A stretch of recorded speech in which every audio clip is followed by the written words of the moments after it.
Well, that's a great question. And as you mentioned, there are a lot. There's a lot of technologies that are being used in education right now.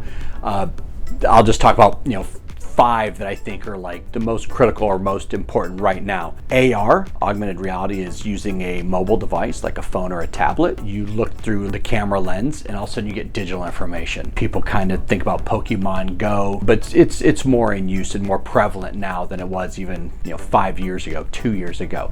It's great because the adoption is real quick and easy. You can get a whole class of students on an AR experience in moments. So that's a quick, easy one. Access is always an issue, but access to a mobile device, whether it's a phone or a tablet, is better than it was just a few years ago. So that's AR. 2 is VR, virtual reality. That's when you're wearing a true headset and you're in a virtual world. 2 things about that is the experience is incredibly high, incredibly rich. The hard part is the adoption, because it's one person in a headset. And so it's not as easy to get a class involved. There are class sets. I work with a lot of schools, implementing whether it's 5 headsets, 30 headsets, whatever it might be. VR is so powerful that in industry right now, it's being used for workers when a job is dangerous or the equipment is expensive. Those are the 2 fastest places that people use in industry virtual reality, because the experience is so real. I can train somebody how to do something that's it's a risky environment. I can teach them in VR environment very quick, very easy, without the risk involved. If I'm teaching somebody how to use a $500,000 piece of equipment, if I own this company, I'm a lot more comfortable training them in a virtual environment so they can learn how to operate this equipment. So those are, that's where VR is very good. In education, it's incredible because when a student uses it, they're getting a real good experience. XR, now that might be a new term for some people. It's called extended reality, and that's kind of a version of both. People are most familiar with it, like if you're wearing a headset, glasses, like when Apple or whoever comes out with glasses or a helmet with a visor, like Microsoft's HoloLens. What that is you're still getting digital information, but your hands are free. That's one of the big distinctions. It's being adopted in a lot of places because anytime you can have use of your hands, that's very important and it's beneficial. So that's 3. The 4th one, autonomous robots. Autonomous robots are all over the workplace and in industry.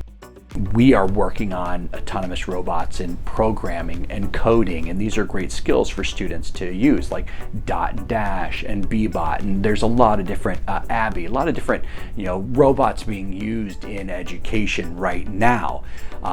So 2 things are happening when we use robots in education. 1 is we get the experience and the benefit of using them. 2 is we learn the skills about programming and coding. So that's the 4th one, autonomous robots. The last one's artificial intelligence. Artificial intelligence has been around for quite a while. Spell check was a form of artificial intelligence. And now it's really ramped up to more of the mainstream's familiar with artificial intelligence. It's being used everywhere right now. It's impacting our lives, many, many times a day. And now it's being used in education as well. We've already had some artificial intelligence robots, different software programs and different tools. Now with things like ChatGPT and Bard, they're now making their way into education as well, for helping teachers, helping students as well, for people who are just on the beginning journey of AI in education. It's definitely something you need to look at. It's very important. I'm helping schools look at how do we adopt it? What should we be thinking of? What are our concerns? What should we be concerned with? Is it okay to let students use it? What does that look like? How can it help my teachers? How can it not overwhelm my teachers? What should we know? Because a lot of times with technology, one of the big things is students are already using it. So we as teachers and educators should be using it as well, at least be familiar with it.